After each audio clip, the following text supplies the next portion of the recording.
쌤, 오늘은 기후 문제와 관련하여 무슨 얘기를 해주실 건가요? 오늘은 재생에너지가 남을 때 저장하는 방법에 대해 알아보겠습니다.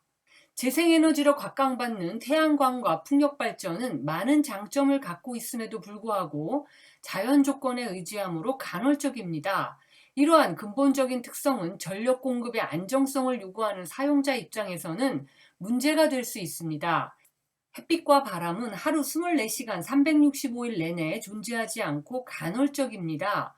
해와 바람은 계속해서 전기를 생산할 수 없습니다. 하지만 우리는 항상 전기가 필요합니다. 해가 저문 다음에는 태양광 전기 공급이 끊긴다는 것이 간헐성의 가장 대표적인 예입니다. 낮에 생산된 여분의 전기를 배터리에 저장한 다음 해가 사라진 밤에 사용하는 방식으로 이 문제를 해결할 수 있는데요. 이 경우 배터리의 가격과 교체 수명에 따라 전기의 가격은 달라집니다. 생산량이 많을 경우 수소 연료 전지의 원료인 수소를 생산할 수도 있습니다. 생산한 수소는 필요한 곳으로 운반할 수 있으며 탄소 배출 없이 수소를 생산하게 되므로 그린 수소를 만들 수 있습니다. 쌤, 재생에너지 생산량이 많을 때는 배터리에 저장해 두면 되겠군요.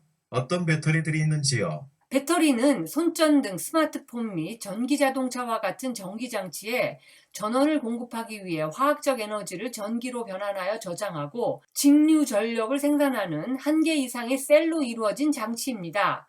전해질에 금속 이온이 녹으면 금속의 특성에 따라 전이차가 생겨 전류가 흐릅니다.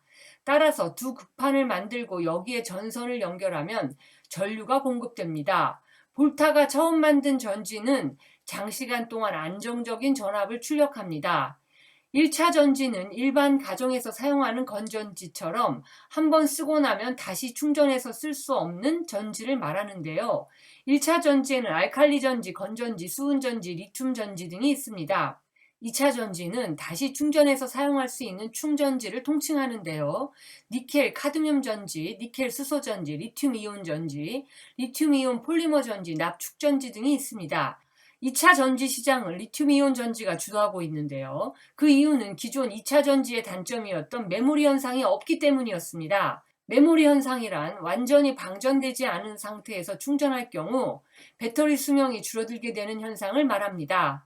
이 밖에도 리튬이온 전지는 경량화 및 소형화가 가능하다는 점, 짧은 충전 시간 대비 수명이 오래간다는 점, 납수은 등의 유해 물질이 없다는 특징을 갖고 있습니다. 리튬 이온 전지를 개발한 공로자들에게 2019년 노벨 화학상이 수상되었습니다. 리튬 이온 전지의 쓰임이 가장 많을 것으로 예상되는 산업은 전기차 분야입니다. 전기차는 기존의 노트북, 스마트폰 등에 쓰이는 규모와는 비교할 수 없는 정도의 배터리를 필요로 하기 때문입니다. 그러나 리튬 이온 배터리에 사용되는 기술로는 추가적인 발전에 한계가 있는 상황입니다. 전기차가 더 멀리 강하게 움직이기 위해서는 고효율, 고용량의 배터리가 필수적인데요. 성능에 비례해서 배터리의 부피와 무게 역시 동반 상승하게 되므로 문제가 발생합니다. 리튬이온 배터리는 이러한 많은 한계에도 불구하고 개선하기가 쉽지 않습니다. 배터리를 만드는 데 사용할 수 있는 모든 금속을 시험해 봤지만 이미 제품으로 만들어 사용하고 있는 배터리들보다 성능이 월등하게 뛰어난 배터리를 만들 수 있는 금속은 없는 것으로 보입니다. 현재 기술로는 배터리의 성능을 3배 정도 향상시킬 수는 있어도 50배 정도로 획기적으로 향상시킬 수는 없습니다. 그래서 주목받는 것이 3차 전지로 알려진 연료전지입니다. 쌤, 연료 전지란 게 무언지요? 연료전지는 말 그대로 연료를 사용해서 전기를 만들어내는 장치입니다.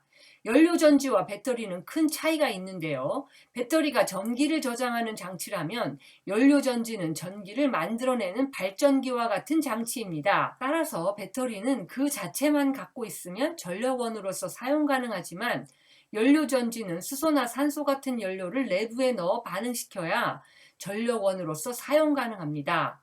또한 충전 시간이 꽤 오래 걸린다는 한계가 있는 배터리와는 달리 연료전지는 그냥 열기관과 같이 연료만 채워 넣으면 되므로 충전 시간이 비교적 빠릅니다. 또 시간의 경과에 따라 발생되는 자연 방전 문제를 심각하게 고민해야 하는 배터리와는 달리 연료전지는 분자 크기가 작아 용기 표면으로 누출되는 양을 무시할 수 없는 수소를 제외하면 자연 방전 문제에 있어서 자유롭습니다. 뿐만 아니라 연료전지는 기후 조건이나 기상 상황의 영향도 배터리에 비해서는 상대적으로 덜 받는 편입니다. 연료나 재질에 따라 다양한 종류의 연료전지가 존재하는데요. 연료전지는 연료를 태워서 발전기를 돌리는 것이 아니라 연료의 화학 반응에서 직접 전기를 얻습니다. 가장 기초적인 형태의 연료전지는 수소와 산소를 사용하는 것으로 수소와 산소가 반응하여 물이 만들어지는 반응을 이용합니다. 물을 전기분해하면 양극에서는 산소가 생성되고 음극에서는 수소가 생성되는데요. 이 과정을 완전히 거꾸로 진행시킨다고 보면 됩니다. 연료전지의 한 종류인 고분자 전해질형 연료전지의 경우 수소와 산소를 사용하는 연료전지의 음극에서는 H2인 수소가 2개의 수소이온과 2개의 전자로 분해됩니다. 전자는 도선을 타고 양극으로 이동하고 수소이온은 전해질을 통과하여 양극으로 이동하게 됩니다. 양극에서는 이동해온 수소이온과 전자, 산소가 반응하여 물이 생성됩니다. 이 과정에서 존재하는 전자의 이동을 전력으로 사용한다는 것이 연료전지의 기본 개념입니다.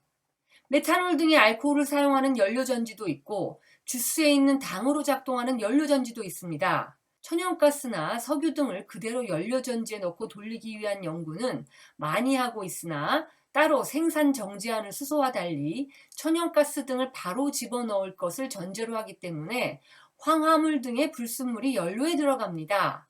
메탄올 등의 알코올 계열 수소 화합물도 쓰이고 있는데요. 이 역시 수소를 연료로 사용하는 경우에 비해서 기계적 구조가 복잡해지기 쉽다는 문제를 지니고 있습니다.